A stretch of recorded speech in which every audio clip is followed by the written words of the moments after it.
Hello and welcome to TRIGGERnometry. I'm Francis Foster. I'm Konstantin Kishin.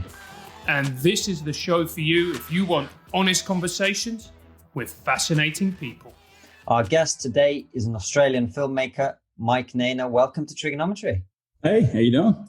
It's good to have you on the show, man. Thanks for coming on. We met you about a year ago now. I think it was exactly a year ago. Wow, that long. Okay, cool. Yeah. And we've been very keen to talk to you since. And really, one of the reasons we were particularly keen to talk to you is Sir James Lindsay, our mutual friend, sent us your film, Didja. Oh, right. Okay.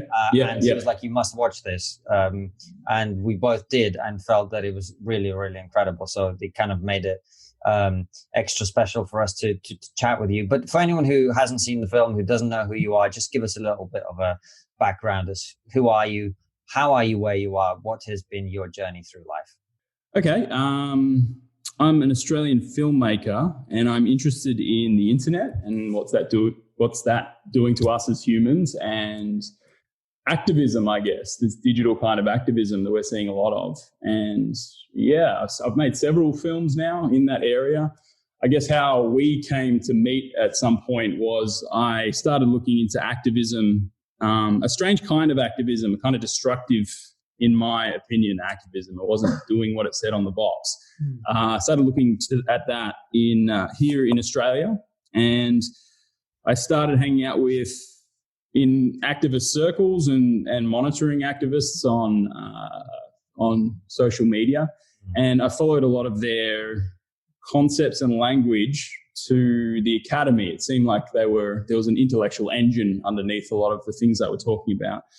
And from there, I guess that meant I spoke to a lot of academics, and I stumbled into what could be considered an academic underground, I guess, with a lot of people who were concerned about certain fields in cultural studies, and they weren't.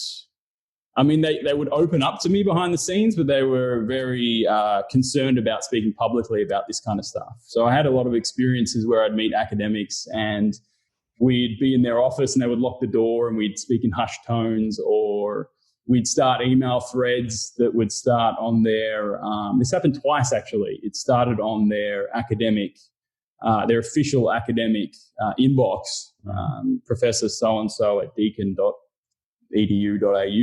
And then they would take it halfway when we got into the nitty gritty, they would take it to their personal accounts. This started happening, and I thought that was very strange that academics wouldn't feel open about talking about something like that, particularly because they were so passionate about it. And that eventually led me to cross paths with Helen Pluckrose, James Lindsay, and Peter Boghossian, who were just about to take part in this academic hoax scandal that later became known as the grievance studies scandal. And I guess I've been making films in this area. It's like a rabbit hole that keeps on opening up further and further into new and interesting things and interesting people. I guess we met in London last year as a result of this. And I seem to be heading into some strange kind of reluctant pundit role. Find myself on stages and being invited on things like this. It's not exactly what I want to be doing, but it's where I am right now. Well, that's the first time a guest has said they don't want to be on the show while on the show. That's fantastic. Usually we get the rejections by email. You've decided to come on and then tell us you don't want to be on. Fantastic stuff. It reminds me of many a date that I've been on, Mike. Person's opposite me. They're like, I like what you guys are doing. I respect it. It's just, I just kind of want to hide away and make films, like do it in my own time and then show you something and maybe do a Q&A. It's quite strange to be caught up in this political mess and be talking about these things. And why were these academics scared, Mike? Well, there's many reasons. I mean, why are a lot of people scared to say things that they're concerned about right now? I think that these particular fields in cultural studies, they have connections to diversity boards and things like that, and it's got quite a what would you call it? Like a hushing effect, an intimidating kind of entities within the university that make people feel weird about saying things openly. And it's the same in arts and entertainment. You guys would experience that over there. There's certain things that you just don't talk about. And if you talk about them publicly, then it's not like anyone will tell you face to face, but you do get a sense that there are whispers around and things like that. So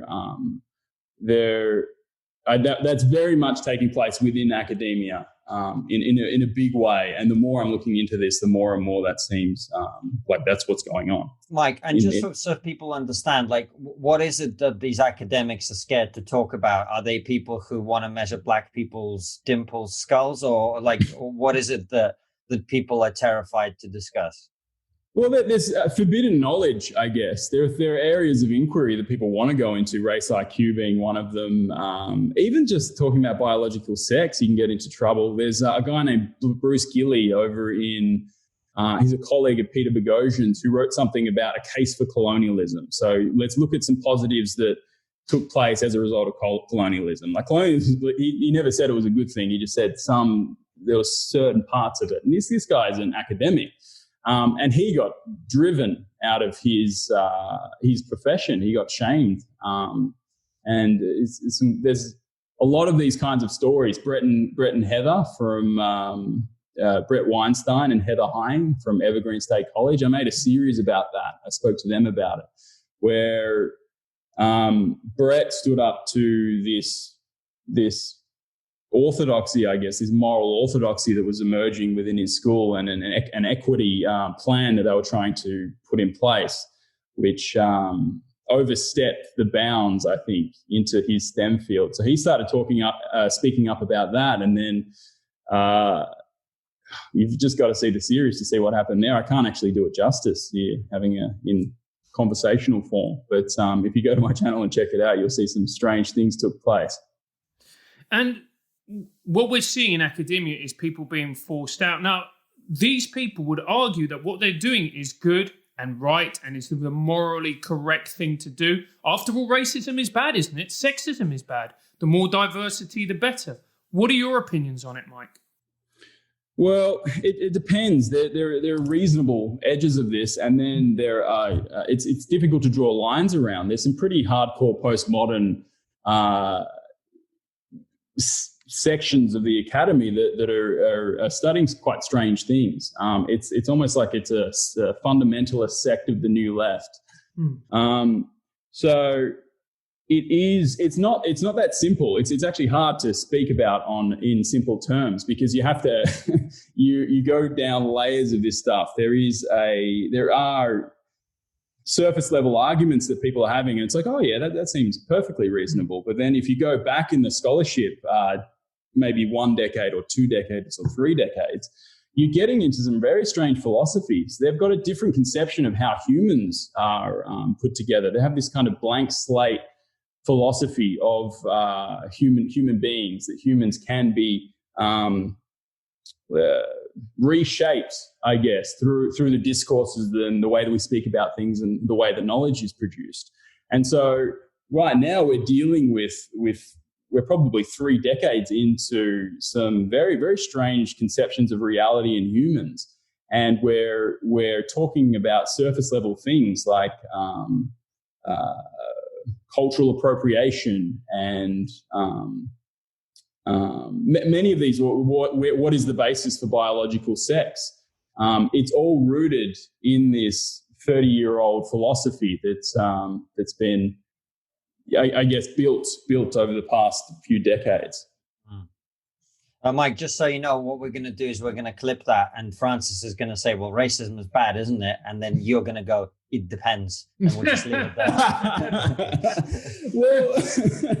Well, think about this. It depends on what your definition of racism is, right? Like if you've got the traditional definition of racism, where it's discrimination based on immutable characteristics, then that is horrific, and let's work against that. But if you're talking about systems of power and privilege, where waking up in the morning and buying a coffee and putting on some kind of hat is racism, then we're going to have a bigger conversation. And this is what these fields are doing. They're broadening the concept of racism, and it's getting to the point where it's capturing people just going about their everyday business. And Mike, what there'll be lots of people who would say, look, this is a problem on campuses, but it doesn't affect broader society. You know, it's just students being students. Let's be fair, students are knobs. I was a knob when I was that age. I think we all were. What is your argument to that it has no real effect on sort of the wider culture? I guess it just always seemed obvious to me that the culture is downstream from the academy. Our elite classes, our cultural producers, they all go through the academy and they learn these things, and then they come out and they produce art, they produce journalism, they produce the templates for how we think. And so it's never really struck me as something that's kind of off in the corner of our culture, that's producing strange things. All our best and brightest minds go through it, and they come out and then they create culture. And so we live downstream from the academy. So whatever happens there, it will eventually happen within the culture. It'll manifest in some sense. I mean, you know, it'll be pushed back upon from people who haven't gone through that way of thinking, but it's there. It's definitely there. I don't exactly know how to articulate that, but it just seems so obvious to me. I know, man. It's interesting because probably a year and a half ago now, I got this offer to do a comedy show at a university. And they sent me like a massive contract with the list of 50 things that you aren't supposed to joke about. Right. And when I turned it down, and it became quite a big story over here, people were having a go at me and saying, well, why, you know, why do you feel so strongly about it? These are just some silly students. And I was like, well, they're not just some silly students. They're going to grow up and become, you know, MPs, lawyers, journalists, and they're going to be shaping the world of tomorrow. And I don't want to live. And so what year was that? When did that take place? That was literally the last few days of 2018. 2018, right. Yeah. Well, yeah, so not that long ago at all, man. Yeah. And it's you know, and I was saying at the time that yes, slippery slope arguments don't always necessarily accurately reflect reality, but if we allow people to censor comedy, you know, whatever, we're going to start to find that, you know, we'll start to go back through history and erase things that were done and cancel shows that have been on TV for a long time and question everything. It's been 18 months and look where we are now, man. Yeah. And it's a one way, right? It's when pushing back is seen, or even just hold up, let's talk about this, is seen as immoral, then you're on a freight train to something very strange. And I mean, anyone's picked up a history book, this kind of behavior happens, and then famines and death and genocide happen. So it's not clear to me why so many people are like, hey, bring it on, man, bring it on. Let's get on this freight train. Do you think it's just cowardice, Mike, in the sense that I think most people are busy and they've got busy lives and they don't have time to delve into this stuff in the way that you and I and Francis do. But what they do know, as you said in academia, and I think it's true everywhere else as well, is if you speak out against this stuff, you will be punished. And so if you don't really know what's going on and you're scared and you have a reason to be scared, why would you get involved? Why don't you just go, yeah, look, all right, well, they keep saying this word these two words, cultural appropriation. They keep saying white privilege. They keep saying like all these things. But I don't really know. I'm not an expert. But if I question the stuff, I'm going to get fired. You know, my reputation is going to be ruined. I'm going to be. Well, I mean, there's even a different population that are in the middle of that. They hear it and it speaks to their moral sensibilities. It still speaks to my moral sensibilities. There's this kind of care harm moral axis that it's speaking to, and so if you haven't done your homework, you would hear a lot of this stuff and go, "Hey, this is just some kind of extension of the civil rights movement," but if you do your homework and see what's underneath it, it's not at all. And so I find that a lot of people whose moral instincts are being spoken to and poked and prod, they're playing apologetics for it. They're going, no, well, they can't mean that. They must mean, and then they say what they must mean. And in that sense, there is this cover for this strange radical thing that's moving up. And it's like, hey, just look at what they're actually saying. Abolish police. Let's get rid of. They're actually saying that. They're not. It's not reform. I'm down for reform. I'm progressive, but it's not actually what they're saying. If you go, if you just do a little homework, just get into it. That's so true. That is so true, man. Because this is the point I've been trying to make to a lot of people and on radio and whatever. Like, the lives of Black people matter, and everybody supports that. But if you look at the organization of Black Lives Matter and their own stated goals and what they're demanding and what they're suggesting and their agenda and who founded and who runs it, that's a whole different ballgame. And no one wants to believe it. No one wants to go on their website.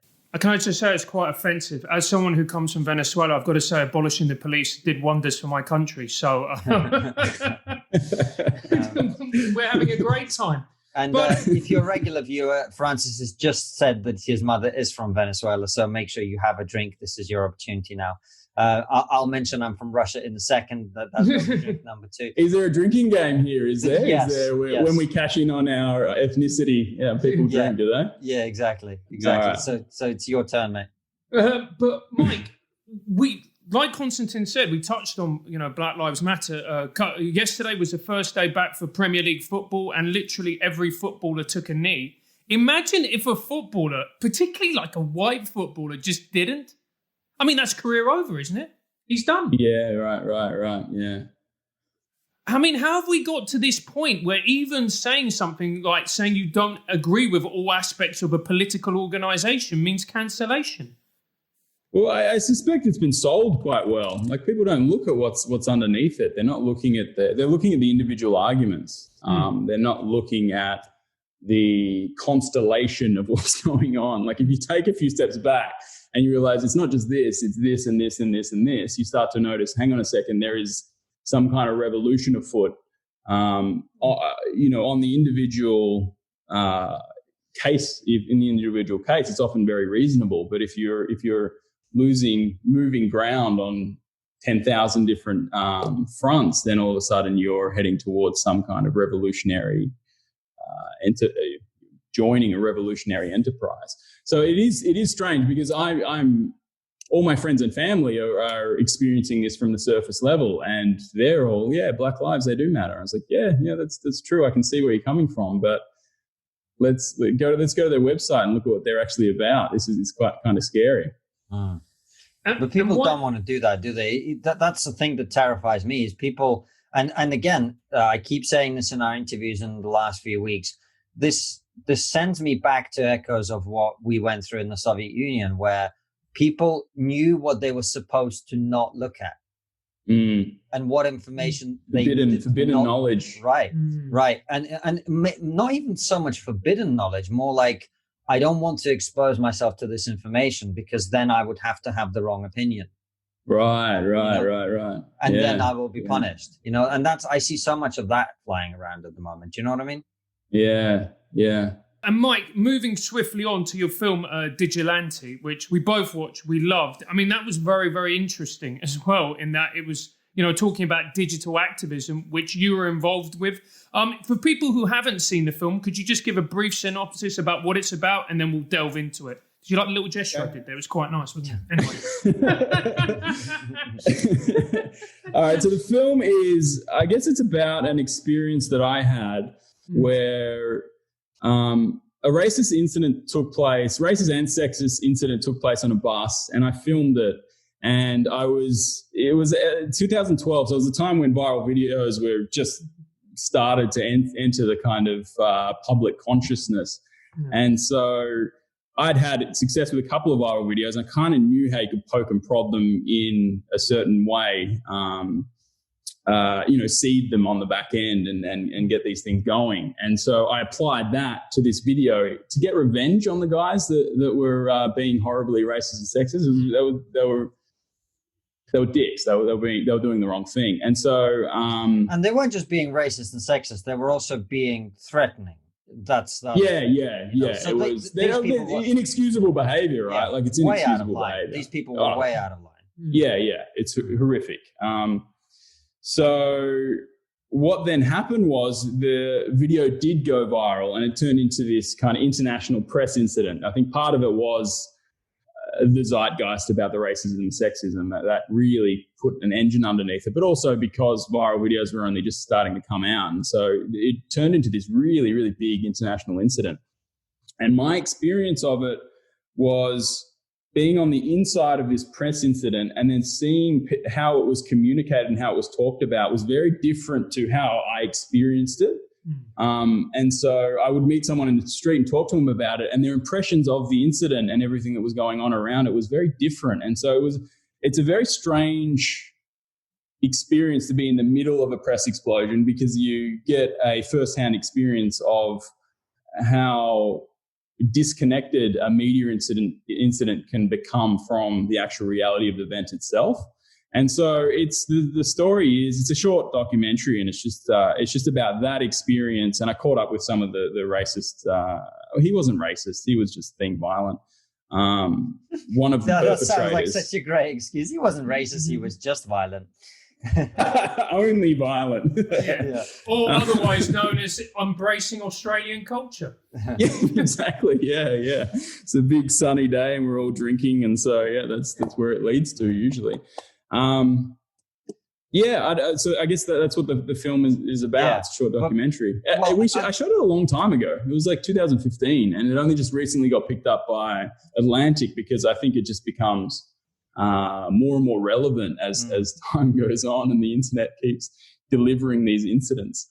Well, I mean, I think you've described it factually in terms of the storyline, but I actually think that, to me, that wasn't what it was really about, in the sense that for me, it was much more about your journey of going from, here's a racist incident, I filmed it, how do I make this go viral, to, oh shit, this is now viral, and I'm not happy with what I've done here. Yes. And it's about also having control over something. You don't have control over that. Something that goes viral and something you put out on the internet, you have control of the preconditions, and that's it. So once you let it go, then it'll turn into something.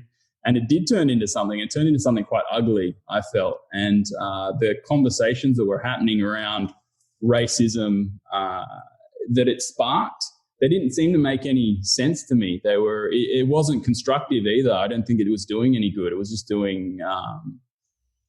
it was just causing more harm and making people pissed off. And so I was looking at that, and it kind of made me rethink the dynamics of these kind of viral incidents and how all this stuff worked.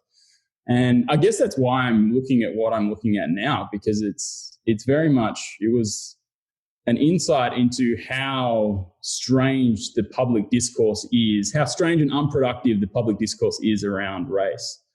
And how the media plays into that, and how social media plays into that. And so that has launched me into this new thing I'm working on now. And one of the things that I found very interesting about it was this desire, and I don't know whether it's innate in us, of the desire for revenge, where you saw what happened to these men who did, let's be fair, they were awful, reprehensible behavior. Yeah. There's no way you can condone it. But then the reaction, I would say, was even worse, in a desire to destroy these men's lives. Well, there was this bus incident that took place in real life, and then there's this digital incident that looked a hell of a lot like what took place on the bus. And so it's such a strange thing that it kind of echoed into this giant mythological event where people, the anger that was on the bus and the thing that people were angry about, they were just replicating. So it was just creating more destruction and more anger and more threats and violence and saying horrible things about people. And so, that's, I think something that I noticed from that experience is that revenge isn't constructive. There's nothing constructive about revenge. No one wins in the end. And so I guess that's the position I have now with this new kind of activism that I'm looking at. It looks more like revenge to me than anything constructive. And so I think that a lot of modern day activism has revenge deep inside it. And the internet has a way of looking after that. You know, it's kind of, the internet selects for emotion, and revenge is a deep emotion. And so I think that is echoing through our current situation more and more. And I guess that's why the Atlantic was picked it up, because it's become more relevant, not less relevant over the years. Yeah, it has. And you mentioned that one of the things you realized is the way we talk about race and racism and all of the discrimination, all of these things, particularly in the age of social media, isn't actually constructive. We're not trying to get to a better place. Would that be fair to say? I think we're trying, but it's not a good method. So what I see from these disciplines, these kind of fundamentalist sect of the new left I've been talking about, it. I think as polite society, we all agree that racism, sexism, homophobia, they're bad things, but we don't agree on how to remedy them. And I think that in the past, liberal ethics or treating everyone the same was something that was delivering gains on those fronts, on those civil rights, like culturally and socially. I think a lot of people became a lot more accepting because of liberal ethics, universal liberal ethics.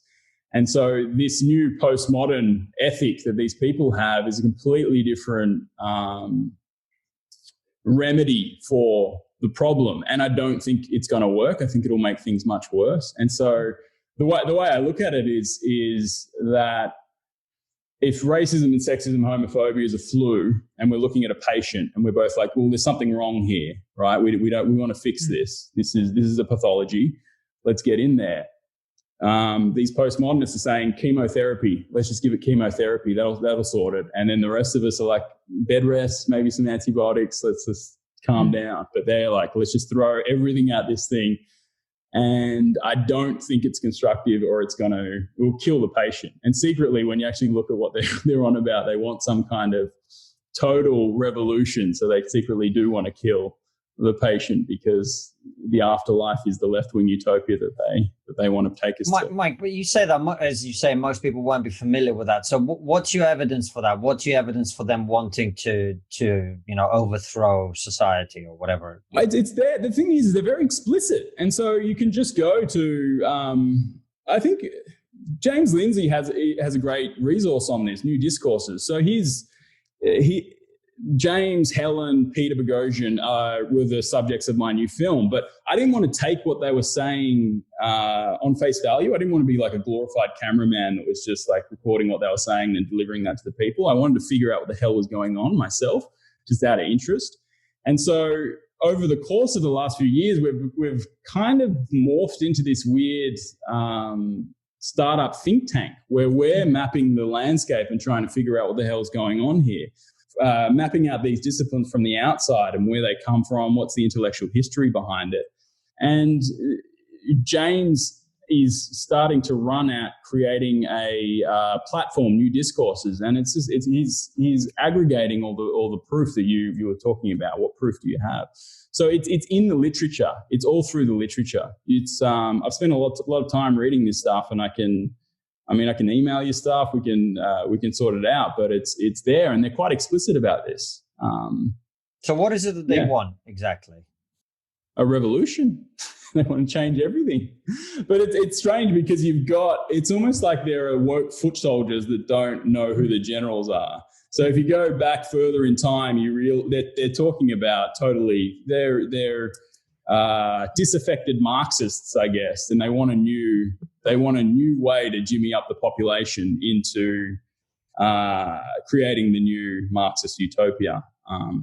And so they changed the new left changed the way that would take place.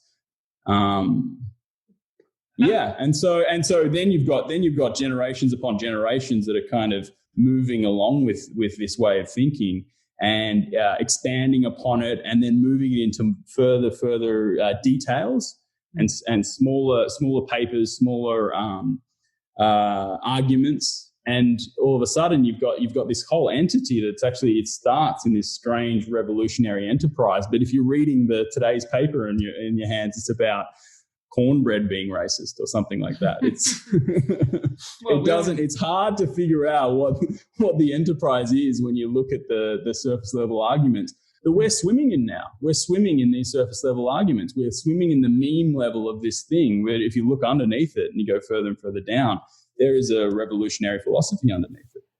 And why do you think it's resonated so much, especially with this current generation? Because look, there must be a reason. Is it a dissatisfaction? Is it the fact that capitalism isn't working for young people? Why do you think it's resonating so strongly, Mike? Ugh. There's a lot to go into. Like, we can look at it from a philosophical angle. We can look at it from an economic angle. Like, it's harder to advance now. We can look at it from an overproduction of elites they're trying to find new ways to advance within our centers of cultural production. You can look at it from a moral perspective, that God is dead and we're all dealing with the existential weight of not having a plausible external source for morality. And so any external doctrine for morality, the market value of that will go right up in a time like that. Like, you meet people who are just staunch vegans. It's like, I'm grabbing onto this one moral thing, and that will define me. That's like the one thing that I can grab onto. And so you see all these doctrines popping up, which are moral communities saying, hey, look, you don't need that existential weight of creating your own moral system. We have a moral system over here. And I think it's something to do with, I sound like a madman, I know, but the more of the philosophy you dig into, the more you realize that there's some strange, big tectonic shifts taking place in our culture right now. Is there anything in particular that you could pinpoint, any of these big tectonic shifts that you'd be able to explain to our audience who might not be aware of it?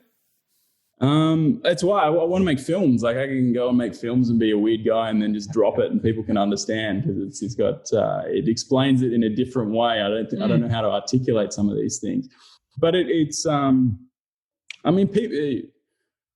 just moral communities that are evangelizing, and people want to become part of a moral community. It's a dearth of religion. It's a spiritual problem that we've got, and so people are trying to solve it, and they're trying to solve it. These certain people are trying to solve it politically. And do you think as well it taps into our latent narcissism as well, especially the virtue signaling, especially the online activism? And it's a narcissism that we all have. Like, when you created your video, part of it was like, you talked about that when in the film you saw the guy walking away, and that made you feel angry that in a sense he'd got away with his crime. But also part of it, and let's be fair, I share this as well. It's like, I want to make my video go viral. Yeah, exactly. Yeah. Well, the thing is that there's a level of, if you have moral standing, you have like a divinity role in your moral community. And so that's a status. Mm-hmm. And so I'm also part of building, if you look at letter.wiki, I'm building social media networks. Mm. And if you look behind the scenes of what social media actually is, it's status as a service. So it's people are using social media to mature to a point where people are kind of using social media in order to ratchet up their status.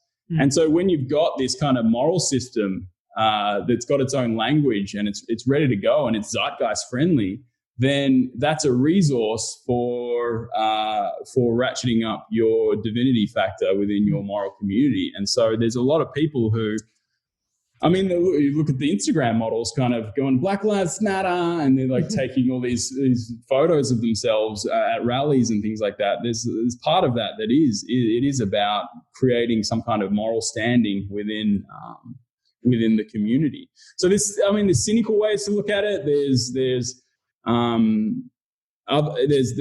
kind of people searching for answers, ways to look at it. There's economic ways to look at it. We're just in this kind of maelstrom of change, and it's fascinating but also scary. It is. And by the way, Francis has never had a video go viral. So here's what we're going to do, Mike. Next time he is being racist, I'm going to record it. I'm going to send you the footage, and we're going to make a little film, and we'll make it go viral. You want to do it? All right. We'll take him out. Red-faced gammon being racist against somebody. It'll be terrific. I've got the face, I've got the wardrobe, and most importantly, I've got the voice. So Yeah, come at me, bro. It's absolutely perfect. But this is a question that we always ask people, but I would really be interested to get your opinion on it. All political movements inevitably burn themselves out. They have their peaks and then they sort of fizzle out. Do you think we're close to it fizzling out, or do you think it's just it's going to continue to get stronger? Well, from what I've been looking at, it's a $1 billion industry. There's bricks and mortar. There's a doctrine that's been sitting there for 30 years. It's been built upon. And so it's not, I can't see it going anywhere. People have careers and jobs built around this stuff. There is a lot of these kind of non-profit organizations popping up, with this doctrine underneath it. And so it doesn't go away. We have to develop tools to live with it and to understand it, I think.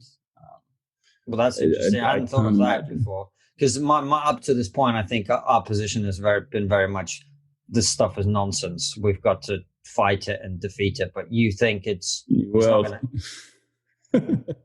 No, it's new. It's like, I'd be very surprised if it disappears. It'll continue on in some sense. I think part of the enterprise that Jim and I are getting into is we can potentially draw lines around part of it. Like we're talking about this huge phenomenon, but we're looking at this kind of fundamentalist new left sect, which I think is the dangerous part of it, right? There's all sorts of culturally woke people, but then there's the clergy.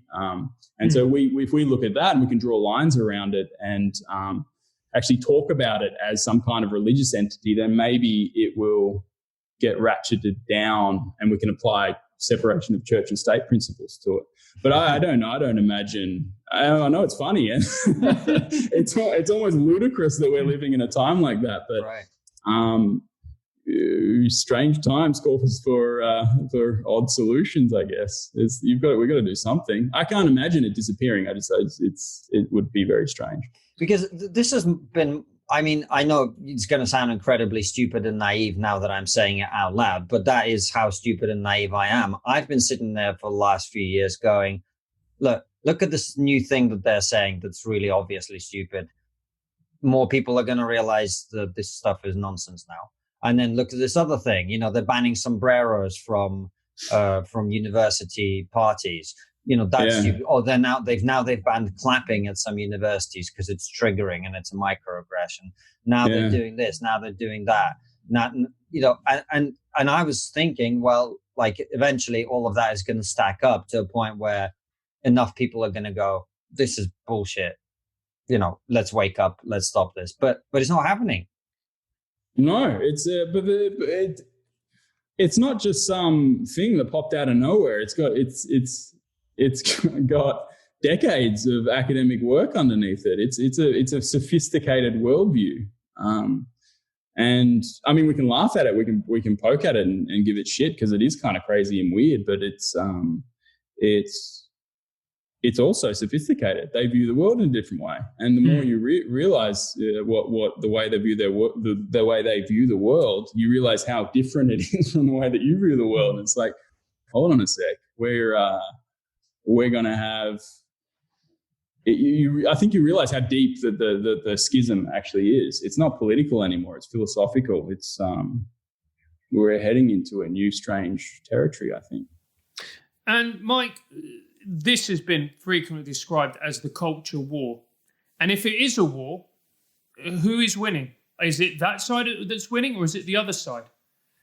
Well, I would find it very difficult if this phenomenon is not as widespread as I think it is. I would find it very difficult to gauge that, because I've been looking at it for several years now, and obviously we're kind of hooked up in some kind of network, and so all my algorithms are bent toward it. And because I've started speaking publicly about it, all my inbox is full of people with stories about how it's entering their workplaces and how they feel totally alienated by certain groups. They have knitting groups and things like that. It's coming into all these areas of the world. And I just get a constant influx of people going, can you help help me out? I don't know what's happening here and I'm concerned about it. So my worldview is just flooded with this. So it looks huge. So if it wasn't as big as I think it is, then I'm kind of stuck in this little bubble that I can't get out of. But I will put my hat in the ring and say this is quite large. I think there's enough evidence to suggest that there is something afoot. So I don't see it in terms of winning and losing. I don't. It's not exactly how I look at it. Yeah. Well, Mike, I know that you feel like your primary way of expressing what you feel and you think is through making films.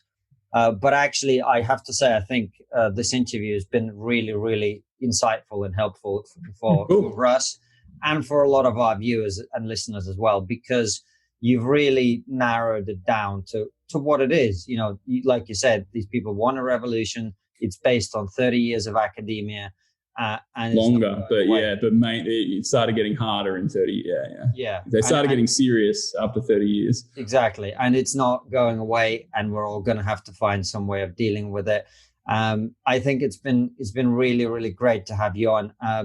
So before we ask our last question, which I'm keen to hear your answer to, just tell everybody where can they find some of your work on these issues. Where can they watch your primary way of expressing yourself, which is of course your films? Yes. Check me out on Twitter and then YouTube, just Mike Nayna, Nayna. I want to spend more time on YouTube, but behind the scenes, I'm obviously researching this stuff with the guys, and I'm working on a feature-length film that I want to release through other distribution networks, channels, so I can kind of break the bubble that we're kind of stuck in. So hopefully I can throw it out and get a Netflix or something like that. Who knows the way that things are going right now. Yeah, so, they're not work at all, man. What's that, sorry? I said they're not work at all. Yeah, look, it's going to be I'll have to Trojan horse it or something. I'll have to do something in order to get that in. But anyway, so I'm going to put more time into the YouTube channel as soon as I can find time. And so subscribe to that and there'll be some more stuff.